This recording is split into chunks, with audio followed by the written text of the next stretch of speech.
Hello नमस्कार। Rouse academy के online platform पे मैं आपका साथी, आपका दोस्त, आपका मित्र हृदय शर्मा आपका स्वागत करता हूं। साथियों, हम पिछले कुछ लेक्चर से जो घटित घटनाक्रम हैं उनके संदर्भों में चर्चा कर रहे हैं। इसी क्रम में आज की जो श्रृंखला है, इस क्रम में हम आज जो चर्चा करने वाले हैं, इस समय मध्य प्रदेश में काफी हॉट टॉपिक है। हॉट टॉपिक क्यों है? वो इसलिए है कि आपने अभी एक खबर सुनी होगी। क्या? मध्य प्रदेश सरकार सभी उपभोक्ताओं के फोन पर, सभी नागरिकों के, सभी निवासियों के फोन पर मध्य प्रदेश सरकार की ओर से एक संदेश प्राप्त हो रहा है। और वो संदेश क्या है कि यूनिफॉर्म सिविल कोड, समान नागरिक संहिता को लेकर के जनता से सुझाव मांगे जा रहे हैं, है ना? कि क्या आप समर्थन करते हैं कि समान नागरिक संहिता लागू होनी चाहिए? इस प्रकार के सुझाव जनता से मांगे जा रहे हैं टेक्स्ट करके। अच्छा, एक लिंक भेजते हैं, ठीक है। तो यहां पे चर्चा का विषय बनता है कि क्या मध्य प्रदेश में समान नागरिक संहिता लागू होने वाली है?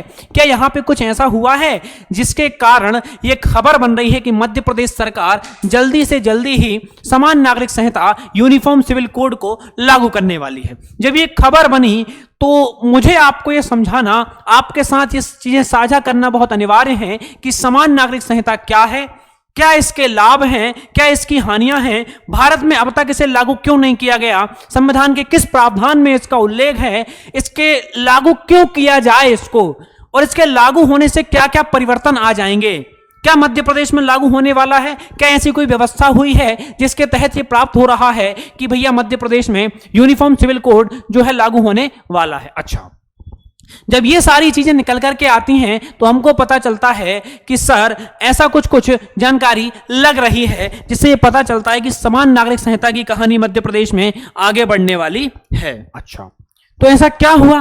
तो मध्य प्रदेश में समान नागरिक संहिता लागू होने वाली है, ऐसी खबरें हैं। खबरें क्यों हैं? मध्य प्रदेश सरकार ने एक उच्च स्तरीय समिति का गठन किया है जिसको यह दायित्व सौंपा गया है कि समान नागरिक संहिता जो मध्य प्रदेश में लागू होने वाली है, क्योंकि ऐसी खबरें हैं कि मानसून सत्र के बाद जो शीतकालीन सत्र आएगा, उस शीतकालीन सत्र में मध्य प्रदेश विधानसभा से समान नागरिक संहिता के कानून को पारित करवा दिया जाएगा। इसके बाद शीतकालीन सत्र के दौरान ही मध्य प्रदेश में यह लागू हो जाएगा। तो मध्य प्रदेश में क्या प्रारूप है, भारत के किन किन राज्यों में यह व्यवस्था समान नागरिक संहिता लागू हो चुकी है, इन सभी मुद्दों पर आज हम चर्चा करेंगे। बहरहाल आगे बढ़ते हैं। क्या मध्य प्रदेश में समान नागरिक संहिता लागू होने वाली है? खबर क्यों बनी? ये प्रश्न क्यों बना? सबसे पहले इस समय ये पहली बात तो प्रश्न ही इस समय क्यों बना कि मध्य प्रदेश में क्यों समान नागरिकता संहिता की चर्चा इतनी तेज हुई?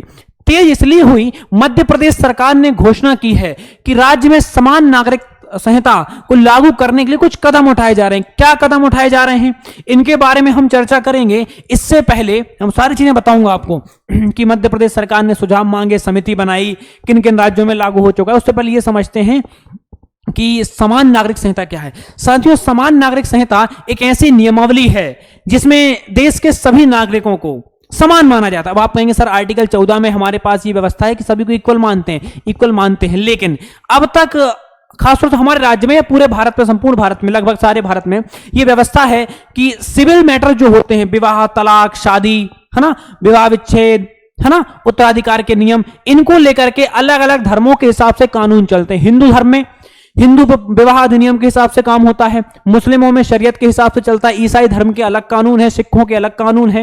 हालांकि हिंदू धर्म से सिख, ईसाई, इनके सबके सिख, बौद्ध, जैन, हिंदू, इन सबके कानून रन हो जाते हैं। लेकिन मैं कहना यह चाह रहा हूं, क्योंकि ये हिंदू धर्म के अंग माने जाते हैं, मैं कहना यह चाह रहा हूं कि ईसाइयों के अपने कानून हैं, मुस्लिमों के अपने हैं, पारसियों के अपने हैं, हिंदुओं के अपने हैं।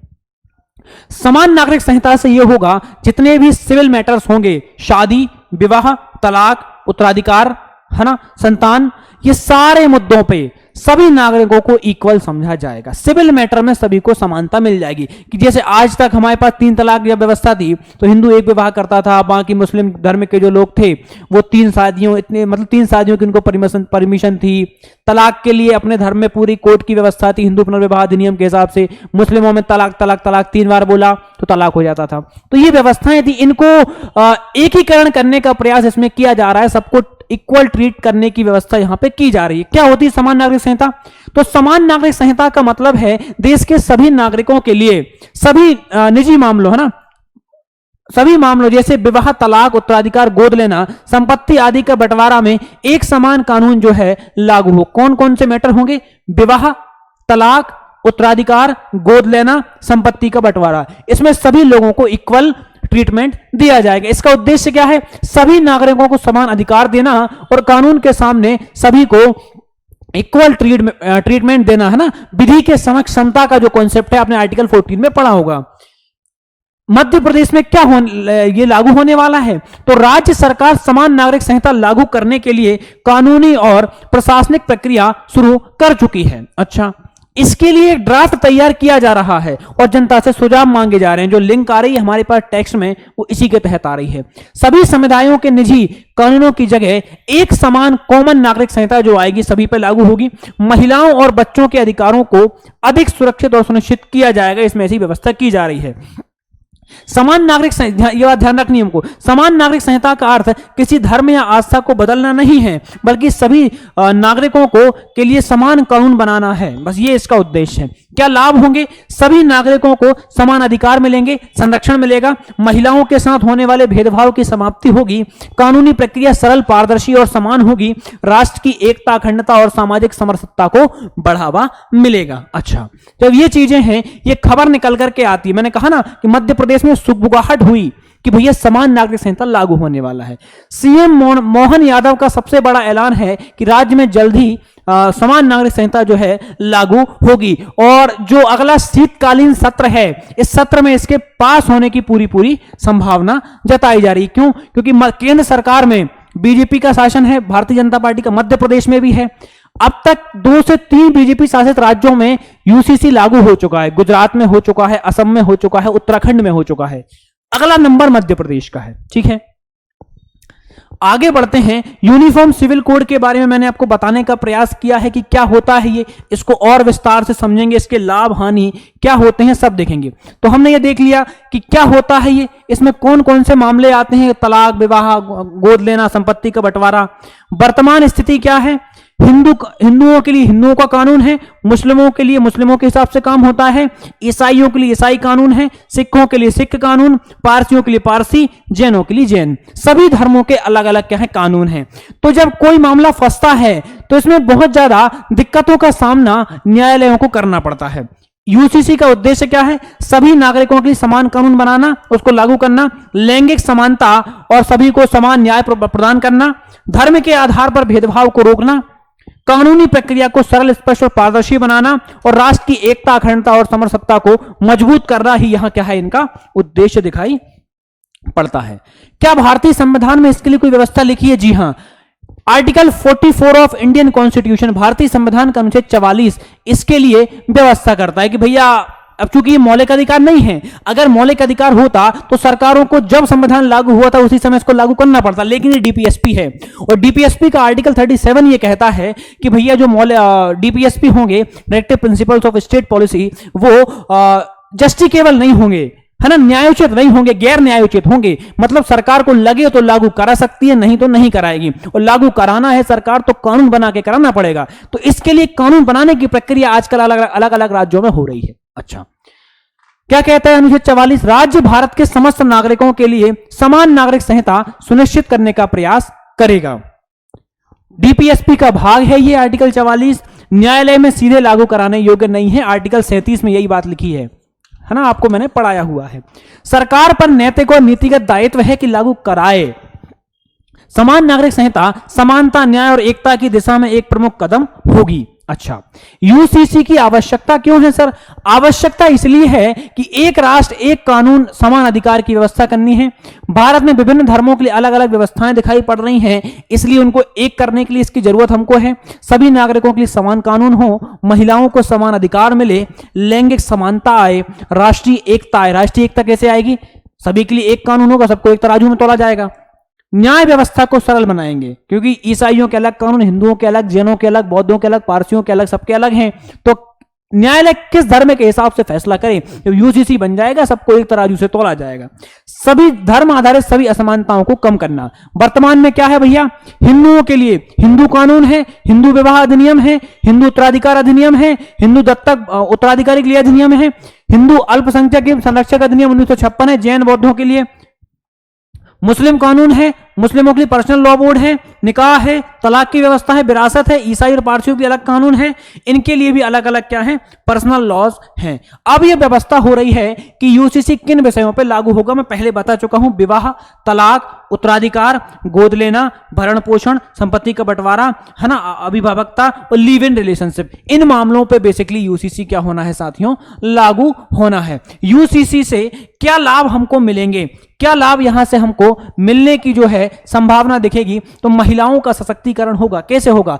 समान अधिकार मिलेगा, महिलाओं को इक्वल समझाया जाएगा। जिस धर्म में महिलाओं को दबाया जाता है, अब सबके लिए समान कानून लागू होंगे, तो जिस धर्म में महिलाओं की स्थिति खराब है उनको इक्वल समझा जाएगा। समान संपत्ति में अधिकार मिलेगा, महिलाओं को भी, बेटियों को भी। समान तलाक अधिकार मिलेंगे कि एक पक्ष ही तलाक नहीं दे सकता, दोनों पक्षों की सहमति होनी चाहिए। समान भरण पोषण का अधिकार मिलेगा। अनुच्छेद 14 समानता की बात करता है, वो वास्तव में लागू हो पाएगा। राष्ट्रीय एकीकरण, सबके लिए एक कानून होगा, एक डंडे से सबको हाँका जाएगा, राष्ट्रीय एकीकरण बढ़ेगा। न्यायिक प्रक्रिया सरल होगी, न्यायालय को एक समान नागरिक संहिता के कानून के हिसाब से ही फैसला करना होगा। ठीक है, तो ये कानून आसान हो जाएंगी चीजें।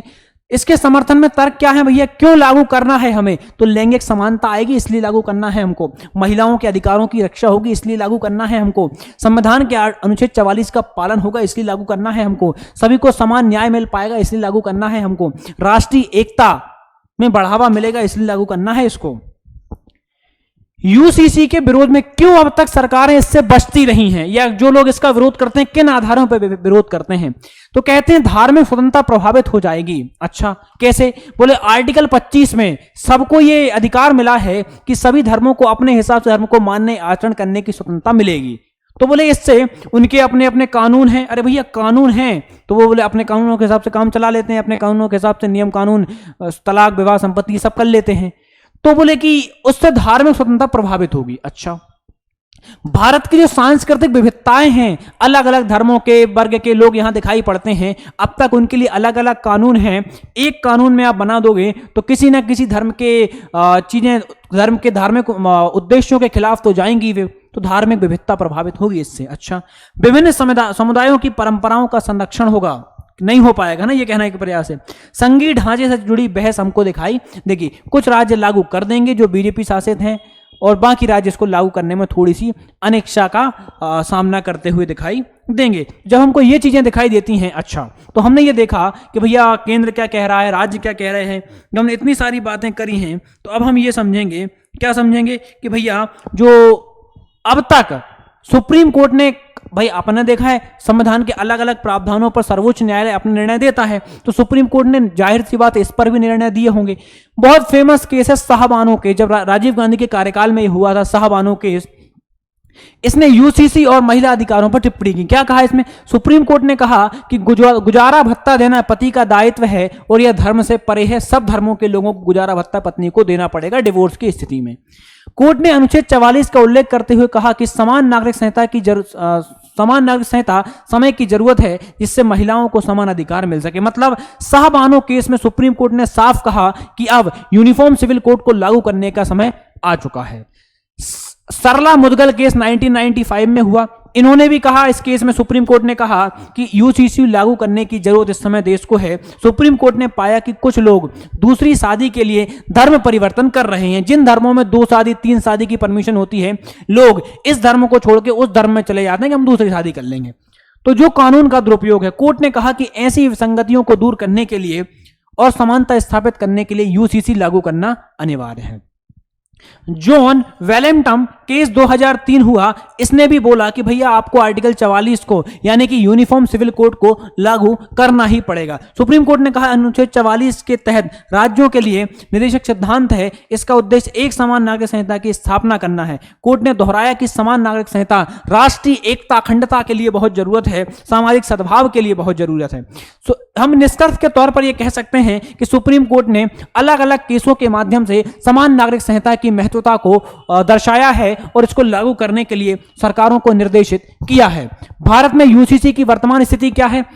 भाई पहला राज्य कोई होगा जहां इसे लागू किया है, तो सबसे पहले गोवा, जो हमारा भारत का सबसे छोटा राज्य है, भारत के पश्चिमी तट पर महाराष्ट्र और कर्नाटक के बीच में हमको दिखाई देता है, यहां लंबे समय से यूसीसी हमको लागू दिखाई दे रहा है। उत्तराखंड में 27 जनवरी 2025 से हमको लागू दिखाई पड़ रहा है कौन? यूसीसी। अच्छा, जो गोवा है ना, गोवा, यहां पे पुर्तगाली शासन के समय से यानी बिफोर इंडिपेंडेंस से यूसीसी लागू है ना। आजादी के बाद भारत में किस राज्य ने यूसीसी को अपनाया? तो उत्तराखंड है। स्वतंत्र भारत का पहला राज्य है जहां यूसीसी को लागू किया गया है। अच्छा, फिर आते हैं गुजरात पे। मार्च 2026 में गुजरात विधानसभा ने यूनिफॉर्म सिविल कोड के बिल को पारित कर दिया है और उत्तराखंड के बाद यूसीसी को लागू करने वाला गुजरात जो है दूसरा राज्य बन गया। फिर असम के बाद बात करते हैं। 27 मई 2026 को असम विधानसभा ने the uniform civil code Assam bill 2026 पारित किया और पूर्वोत्तर भारत का पहला राज्य बन गया और संपूर्ण भारत का तीसरा राज्य बन गया जिसने यूसीसी को लागू किया, है ना, आजादी के बाद, है ना, और वैसे से भारत का चौथा राज्य बन गया। अच्छा, असम यूसीसी बिल सबसे लेटेस्ट, इसमें क्या है? सभी धर्मों के लिए विवाह, तलाक, उत्तराधिकार के नियम समान होंगे। मल्टीपल मैरिज पर, जिसे हम पॉलीगैमी कहते हैं, बहुविवाह कहते हैं, उस पर प्रतिबंध लगाया जाएगा। एक पत्नी या एक पति के होते हुए दूसरा विवाह नहीं कर पाओगे आप बिना तलाक दिए। विवाह का पंजीकरण करवाना अनिवार्य होगा। लिव इन रिलेशनशिप में रहना है आपको तो उसका रजिस्ट्रेशन होगा। महिलाओं को समान उत्तराधिकार में अधिकार मिलेगा और एसटी की कुछ प्रथाओं को विशेष संरक्षण इसमें दिया गया है। एमपी में क्या कहानी है भैया? एमपी में जो प्रारूप लाए हैं उसमें क्या है? मध्य प्रदेश में अभी यूसीसी लागू नहीं हुआ है, पहली बात ये। दूसरी, राज्य सरकार ने यूसीसी यूनिफॉर्म सिविल कोड का ड्राफ्ट तैयार करने के लिए उच्च स्तरीय समिति गठित की है, जो कि मैंने पहले बताया था। समिति में विधि विशेषज्ञ, सामाजिक संगठनों के प्रतिनिधि और महिला आयोग के लोग और प्रशासकीय अधिकारी शामिल हैं। सरकार ने मानसून सत्र, जो या तो ये मानसून सत्र या शीतकालीन सत्र में इसके पास होने की बहुत संभावना है, लेकिन अभी कानून नहीं है, इसीलिए जनता से इसके सुझाव मांगे जा रहे हैं। अब यूनिफॉर्म क्या है इसके बारे में हम सारी चीजें डिस्कस कर चुके हैं, ठीक है। लागू होने के क्या प्रभाव होंगे? अगर एमपी में ये लागू हो जाएगा तो क्या इफेक्ट पड़ेगा?